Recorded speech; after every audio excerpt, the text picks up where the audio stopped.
సలహాదారు Elon Musk కు grand గా వీడ్కోలు పలికారు అమెరికా ప్రెసిడెంట్ ట్రంప్. అమెరికా చట్టాల ప్రకారం ఏ వ్యక్తికి వరుసగా 130 రోజులకు మించి అమెరికా అధ్యక్ష సలహాదారునిగా నియమించకూడదు. దీని ప్రకారం నిన్నటితో ఎలాన్ మస్క్ గడువు పూర్తయింది. దీంతో ట్రంప్ కార్యాలయానికి వెళ్లిన మస్క్ కు సాదర స్వాగతం పలికారు Trump. Department of government efficiency డోస్ కు సేవలు అందించినందుకు గాను మస్క్ కు గోల్డ్ కలర్ తో కూడిన తాళం చెవిని అందించారు. దేశం తరపున అందిస్తున్న ఈ బహుమతిని ప్రత్యేకమైన వ్యక్తులకి అందిస్తానని ఈ సందర్భంగా ట్రంప్ చెప్పారు.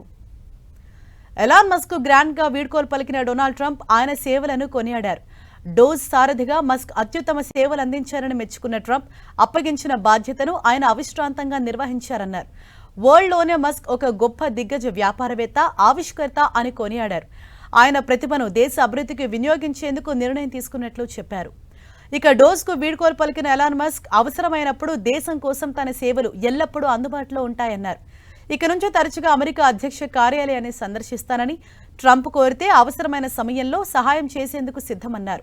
డోస్ పదవీకాలం పరిమితితో కూడుకున్నదని, ఇక నుంచి ట్రంప్ కు వ్యక్తిగతంగా స్నేహితుడిగా, అడ్వైజర్గా ఉంటానన్నారు.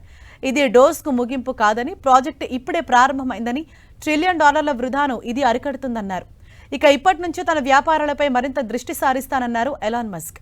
ప్రభుత్వంలో పెద్ద ఎత్తున వృధా అవుతున్న ఖర్చులను తగ్గించడమే లక్ష్యంగా డోస్ ను ఏర్పాటు చేసి ఆ బాధ్యతలను ఎలాన్ మస్క్ కు అప్పగించారు డొనాల్డ్ ట్రంప్. దీంతో ప్రభుత్వంలో సమూల మార్పులు చేసేందుకు, పలువురు ప్రభుత్వ ఉద్యోగుల తొలగింపునకు ఎలాన్ మస్క్ సూచనలు చేశారు. దీంతో ప్రభుత్వంలో ఆయన జోక్యం పెరుగుతోందంటూ విపరీతమైన విమర్శలు వచ్చాయి.